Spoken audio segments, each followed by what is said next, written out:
नमस्कार दोस्तों, वारदात क्राइम स्टोरीज़ में मैं हैरी आप लोग का स्वागत करता हूं और उम्मीद करता हूं कि आपकी फैमिली और आप स्वस्थ होंगे।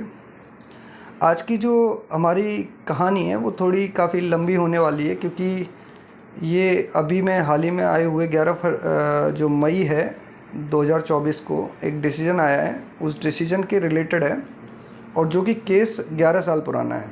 20 अगस्त 2013 का केस है ये, उससे रिलेटेड ये डिसीजन है।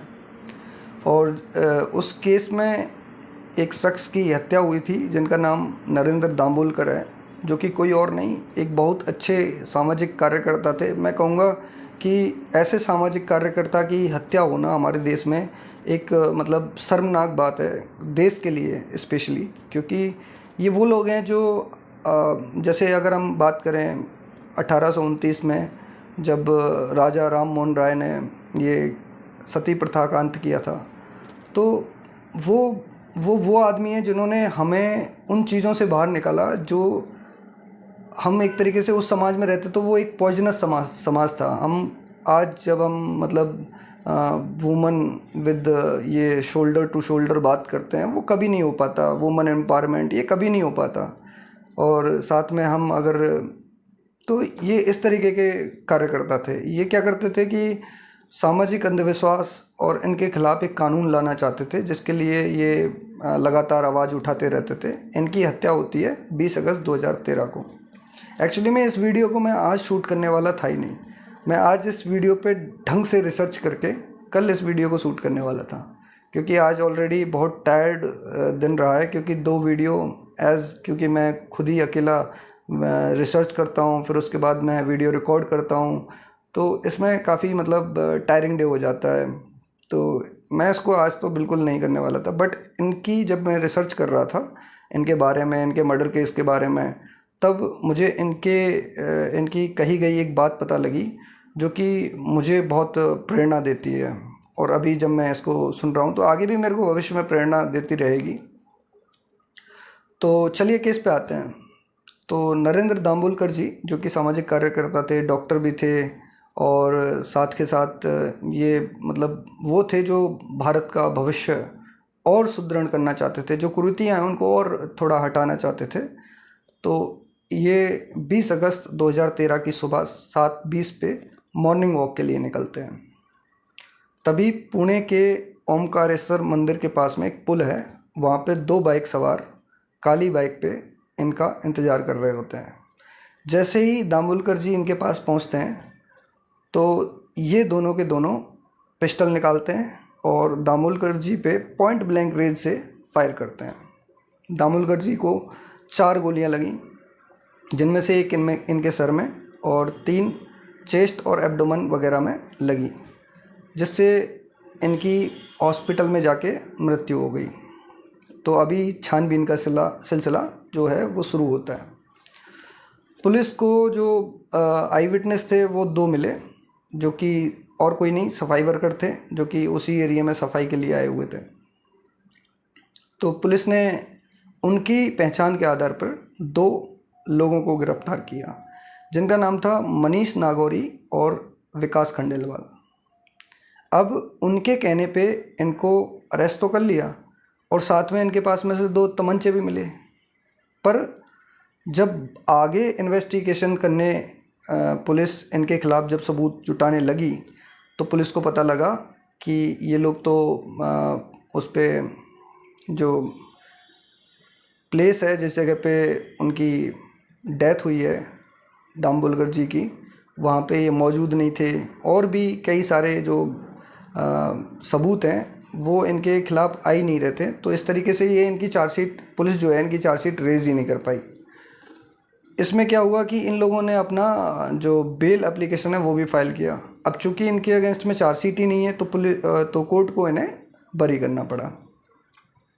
अब चूंकि दाम्बोलकर जी एक सामाजिक कार्यकर्ता हैं, और अब जब सामाजिक कार्यकर्ता इतने बड़े हैं कि वो समाज पे प्रेशर बना सकते हैं, तो सरकार पे प्रेशर बना सकते हैं, तो अब दोबारा से जो इनके मर्डर केस के जो अक्यूज़्ड हैं उनको नहीं पकड़ा गया। इसके लिए धरने प्रदर्शन ये सब होने लग गए कि भाई उनका पता लगाओ किन्होंने मारा इनको।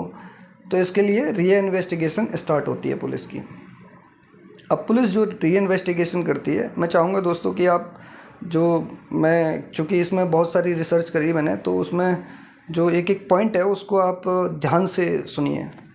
तो इसमें क्या हुआ था कि इनमें 96 मॉर्निंग वॉकर पुलिस ने, जो कि जैसे दामोलकर जी मॉर्निंग वॉक के लिए आए थे ऐसे ही वो लोग भी मॉर्निंग वॉक के लिए आए थे, तो उनसे पूछताछ करी गई।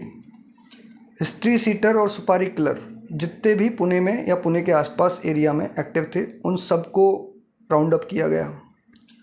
जो पुराने क्रिमिनल हैं जो कि अरेस्टेड हैं और जेल में बंद हैं उनसे भी पूछताछ करी गई कि भाई किसी ने सुपारी ली इनकी या ऐसा हुआ, इनको किसने मारा। तो वो सब पता करने के लिए पुलिस ने उनसे भी पूछताछ करी। 15,000 और लोगों से पूछताछ करी गई, जो कि चूँकि ये दामोलकर जी जो थे वो सामाजिक कार्यकर्ता थे और कुरीतियाँ जो हैं समाज की, जैसे कि अंधविश्वास और धार्मिक अनुष्ठान, इनके खिलाफ बोलते थे। तो इसलिए इसका एक बहुत अच्छा इंसिडेंट जो मैं यहाँ पे नोट नहीं किया हूँ वो मुझे अभी जस्ट याद आया कि इन्होंने 2013 में ही एक वो हुआ था, आसाराम बापू जी पुणे गए थे, वही आसाराम जो अभी जेल में बंद है। तो उन्होंने टैंकरों से पानी से मतलब क्या नहाना वाना और ये सब किया था। तो उस टाइम पे उन्होंने इस बात की भी निंदा करी थी। और आपको याद हो तो 2013 में जो आसाराम बापू है वो कन्विक्टेड नहीं था, वो उस टाइम पे बहुत बड़ा धर्मगुरु था। तो समझ सकते हैं कि आप वो दामोलकर जी क्या आदमी थे, वो किस आदमी से लड़ने की हिम्मत रखते थे। तो ऐसे ही 15,000 लोगों को राउंड अप किया गया, जो लोग लगता है कि वो लोग उनको मार सकते हैं। 1100 CCTV कैमरे और उनकी फुटेज सबको खंगाला गया। 8 करोड़ कॉल रिकॉर्ड का डाटा भी खंगाला गया कि भाई किसी ने किसी से बात करी हो, किसी ने किसी को सुपारी दी हो, ये सब ऐसा हुआ हो। पर रिज़ल्ट क्या रहा? ज़ीरो। पुलिस के हाथ कुछ नहीं लगा। गवाहों के जो हिसाब से जो थे वो हमलावर जो थे वो काली बाइक पे आए थे, जैसा कि मैं शुरू में ही बता चुका हूँ। तो तभी ये सब चल रहा था। उसी बीच में एक स्टिंग ऑपरेशन होता है, जो कि एक पुलिस ऑफिसर जो कि बहुत बड़ी पोस्ट पे थे उनका एक स्टिंग ऑपरेशन होता है। अब चूँकि उनको पता नहीं था कि मेरा स्टिंग ऑपरेशन चल रहा है, तो उन्होंने ऐसे ही मतलब बोल दिया कि भाई हम तो ये सब कर चुके हैं, जो मैं अभी बताया आपको कि पुलिस ये सब कर चुकी थी। तो वो बोले कि अब तो ऐसा लगता है कि हमें भी पूजा पाठ करानी होगी, तो शायद कोई भूत ही हमें आके बता दे कि भाई उनको किसने मारा या फिर इसमें किसका इन्वॉल्वमेंट है। तो अब चूँकि ये स्टिंग ऑपरेशन था, तो जैसे ही ये बाहर आया स्टिंग ऑपरेशन, तो खलबली मच गई।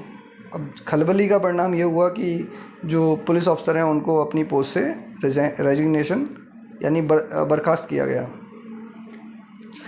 अब उसके बाद में अब चूँकि एक बड़े पुलिस ऑफिसर ये बात कह रहे हैं, तो इसके लिए फिर री इन्वेस्टिगेशन के लिए इस केस को ट्रांसफ़र किया गया मुंबई ATF के पास में, महाराष्ट्र ATS के पास में, सॉरी। तो और उस टाइम पे महाराष्ट्र ATS के जो जिनके पास ये केस भेजा गया था वो कोई और नहीं, राकेश मारिया थे। आपको अगर याद हो तो राकेश मारिया वही शख्स हैं जो 26/11 में सबसे पहली बार जिस किसी आदमी ने इसका कसाब का इंटरव्यू किया था, तो ये वही राकेश मारिया थे। तो जब राकेश मारिया जी के पास में, क्योंकि तेज तर्रार ऑफिसर हैं वो, तो जैसे ही उनके पास में केस गया तो उन्होंने क्या किया कि वही दो बंदे जो कि मनीष नागौरी और विकास खंडेवाल, इन दोनों को बताया कि भाई इन्होंने ही मतलब गोली चलाई और इन्होंने ही उनको मारा है। इन लोगों ने क्या किया कि शुरू में जब ये पुलिस कस्टडी में थे यानी ATS कस्टडी में थे, तब इन लोगों ने दोनों के दोनों एक्यूज्ड ने अपना जो जुर्म है वो कबूल कर लिया, कन्फेस कर लिया। और कोर्ट में जाने के बाद में इन्होंने बोला कि जो मारिया साहब है इन्होंने हम पे प्रेशर डाल के ये बुलवाया कि हमने ही दाभोलकर जी की हत्या करी है, जबकि ऐसा हमने नहीं किया है। हम तो वहाँ थे ही नहीं। और इन्होंने और भी सपोर्टिव, चूँकि इनके खिलाफ सबूत तो पहले भी नहीं थे और अभी भी नहीं थे, तो इन लोगों ने कोर्ट को बताया कि भाई हमें ज़बरदस्ती हमसे ये जो कन्फेशन है ये करवाया गया। तो अब इसके बाद में जो दाभोलकर जी की फैमिली है, इनके दो बच्चे हैं, एक लड़का है एक लड़की, ये दोनों मुंबई हाई कोर्ट चले जाते हैं। ये बोलते हैं कि भाई अब हमें जो पुलिस है और एटीएस है, इनकी जो इन्वेस्टिगेशन है इस पर कोई भरोसा नहीं है, तो अब हमारे जो पिताजी की मर्डर का जो केस है उसको आप ट्रांसफ़र कर दीजिए सीबीआई के पास में। अब ये केस सीबीआई के पास ट्रांसफ़र होता है। इसी बीच में एक दिलचस्प कहानी ये भी है कि चूँकि पता लगा था सीबीआई को कि भाई ये जो वेपन है, जो यूज़ हुआ है वेपन दाभोलकर जी की हत्या करने में, वो वेपन डिस्ट्रॉय करके समंदर में फेंक दिया गया है। उसके लिए दुबई से अलग से जो वेपन है उसको ट्रैक करने के लिए, रिट्रीव करने के लिए जो मशीनें बुलाई गई, वो उन पे जो खर्चा आया था वो 7.5 करोड़ के आसपास आया था, जिनका सिर्फ एक्साइज ड्यूटी 95 समथिंग 1 करोड़ के आसपास था, जो कि बाद में सीबीआई ने माफ़ भी करवा दिया था कि भाई ये गवर्नमेंट के ही खर्चे पे आ रहे हैं, तो काहे के लिए एक्साइज के लिए पहले हम पे करें, फिर excise consolidated fund of India में डालेगा, तो इसलिए वो एक्साइज ड्यूटी को फ्री करा दिया। तो मतलब टोटल मिला के 7.5 करोड़ रुपए का खर्चा आया था सिर्फ एक वेपन को ट्रेस करने में। वो वेपन मिला भी, पर जब वो वेपन फॉरेंसिक के लिए गया तो फॉरेंसिक में रिवील हुआ कि ये वेपन वो है ही नहीं जिससे दाभोलकर जी की हत्या हुई थी। ये भी एक इंटरेस्टिंग फैक्ट था, जो कि मैं फिर बाद में क्या हुआ कि सीबीआई ने अपनी जो इंक्वायरी है वो स्टार्ट करी। अब सीबीआई की इंक्वायरी चल रही थी, साथ में ये जो मैं बता रहा हूँ ये कि समंदर में से वो वेपन को रिट्रीव करना, ये सब चल रहा था। तभी इन बिटवीन कर्नाटका में 3 मर्डर होते हैं, जिसको कर्नाटका की एसआईटी मतलब इन्वेस्टिगेट कर रही थी। तो उनको एक फिनोमेना पता लगता है, एक लिंक पता लगता है, एक पर्टिकुलर पैटर्न पता लगता है। 2013 में दाभोलकर जी की हत्या होना, उसके बाद में 3 ऐसे ही सामाजिक कार्यकर्ता जो लगभग दाभोलकर जी की ही तरह काम कर रहे थे, उनकी हत्या होना, ये भी उनको पता लगता है। किसको? कर्नाटका एसआईटी को। तो ये 3 लोग कौन थे? इनमें सबसे पहले थे MM कलबुर्गी, जो कि एक बहुत अच्छे एकेडमिक थे। उनकी हत्या हुई थी 30 अगस्त 2015 को, जो कि इसी सामाजिक कुरीतियाँ जैसे कि अंधविश्वास और इनसे लड़ रहे थे। और दूसरे जो शख्स हैं जिनकी हत्या हुई, उनका नाम था गौरी लंकेश। और ये गौरी लंकेश जो हैं, इनका मर्डर हुआ 5 सितंबर 2017 को। और इन दोनों मर्डर के बीच में एक और मर्डर होता है गोविंद पंसरे जी का। गोविंद पंसरे जी का मर्डर होता है 16 फरवरी 2015 को। तो पहला मर्डर हुआ 30 अगस्त 2015 को, पहला मर्डर हुआ 16 फरवरी 2015 को और दूसरा मर्डर हुआ 30 अगस्त 2015 को। और तीसरा जो मर्डर गौरी लंकेश जी का हुआ, जो कि एक जर्नलिस्ट थी, जो कि ऐसे ही मतलब जो अंधविश्वास है इनके खिलाफ लिखती थी, बोलती थी, उनका भी मर्डर 5 सितंबर 2017 को। तो सबसे पहला हुआ आपका दाभोलकर जी का, उसके बाद में गोविंद पंसरे जी का, उसके बाद में MM कुलबर्गी जी का, और जो लास्ट मर्डर हुआ वो हुआ गौरी लंकेश जी का। तो जो कर्नाटका एसआईटी है उसका ये मानना था कि इन तीनों के जो कातिल हैं और दाभोलकर जी के जो कातिल हैं वो सेम ही होंगे। तो जो अपनी सीबीआई है, इनने भी इसको मतलब कंसिडरेशन में रखा और उसके बाद में सीबीआई ने अरेस्ट किया 2 आदमियों को, विनय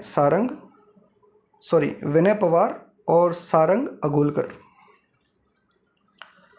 बाद में पता चला कि इन लोगों को नरेंद्र दाभोलकर जी की हत्या के लिए 3 लोगों ने बोला था, जिनमें एक थे डॉक्टर वीरेंद्र सिंह तावड़े, जो कि सनातन संस्था चलाते थे, जो कि ये सामाजिक कुरीतियाँ हैं, जैसे कि आपकी अंधविश्वास और ये इनके खिलाफ़ अगर कोई बोलता था तो वो सोचते थे कि ये एक हमारे धर्म पे एक चोट है, धर्म खतरे में, ऐसा टाइप का सोचते थे। और उनको सपोर्ट कर रहे थे विक्रम भावे और संजीव पुनालेकर जी। ये तीनों लोग, इन तीनों लोगों ने उन दोनों लोगों को, विनय पवार और सारंग अगोलकर को, वेपन और बाकी की चीज़ें दी, किन्हें मारने के लिए? नरेंद्र दामोलकर जी को। तो अभी इसी केस में 3 एक साल फिर ये केस और चला। 17-18 में इनका अरेस्ट हुआ था और 11 मई 2024 यानी वही फ्राइडे को जो डिसीजन है वो आया। इसमें इन दोनों शूटरों को तो कन्विक्ट कर दिया गया है, इनको दोनों को उम्र कैद की सज़ा दे दी गई है। पर सबूतों के अभाव में बाकी ये 3 जो हैं, जो कि मास्टरमाइंड माने जाते हैं, और मास्टरमाइंड इनमें सबसे ज़्यादा माना जाता है डॉक्टर वीरेंद्र सिंह तावड़े को। तो इन तीनों को बरी फ़िलहाल में कर दिया गया है, क्योंकि कोर्ट को इनके ख़िलाफ़ ऐसे कोई सबूत नहीं मिले, तो इसलिए कोर्ट ने ये बोला है कि भाई अभी इनके ख़िलाफ़ में कोई सबूत नहीं है, इसलिए हम इनको बरी कर रहे हैं। परंतु ये मतलब टोटली बरी नहीं है। जब भी इनके ख़िलाफ़ सीबीआई या फिर जो इन्वेस्टिगेटिंग एजेंसीज़ हैं वो हमें जब भी इनके ख़िलाफ़ हमें सबूत देंगे तो हम कन्विक्शन करेंगे। अब मैं आपको वो लाइन बताता हूँ जिस लाइन की वजह से ये वीडियो आज ही शूट किया गया है। तो ये लाइन एक्चुअली में नरेंद्र दामोलकर जी ने तब बोली थी जब उनको ऐसे थ्रेट आ रहे थे, क्योंकि उनको थ्रेट जब से उन्हें 1980 में अपनी डॉक्टरी छोड़ के सामाजिक कुरीतियों से लड़ना स्टार्ट किया, उसके बाद से उनको थ्रेट आ रहे थे कि भाई हम आपको मार देंगे, ये कर देंगे, वो कर देंगे।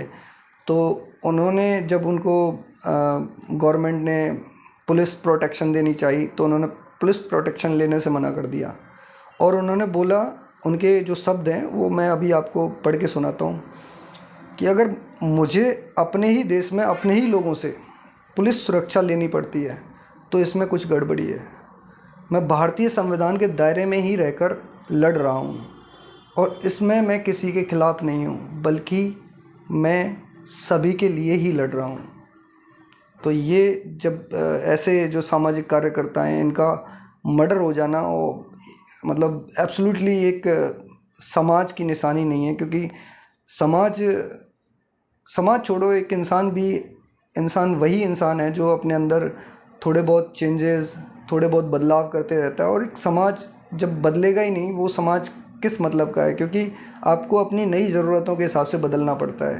तो इस वीडियो के माध्यम से दामोलकर जी जहाँ भी हों, या फिर दामोलकर जी को जो भी लोग जानते हों, या फिर उनसे जुड़े हुए जितने भी लोग होंगे, उन सबको मेरा सल्यूट है, मेरा मतलब सलाम है कि ये लोग सच में ये वो कर रहे हैं जो एक मतलब स्वस्थ समाज की निशानी होती है, समाज को चेंज करना, समाज की कुरीतियों को सुधारना।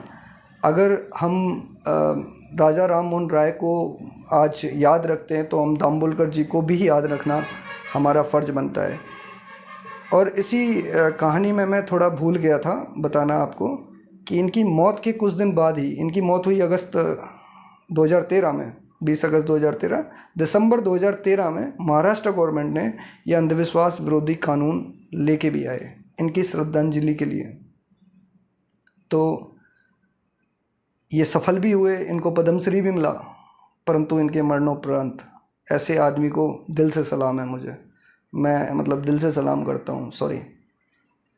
तो अगर आपको ये वीडियो अच्छा लगा हो या फिर आपको दामोलकर जी के ऐसे ही कार्य अच्छे लगे हों, तो मैं चाहूँगा कि आप भी ऐसे कार्य करते रहें।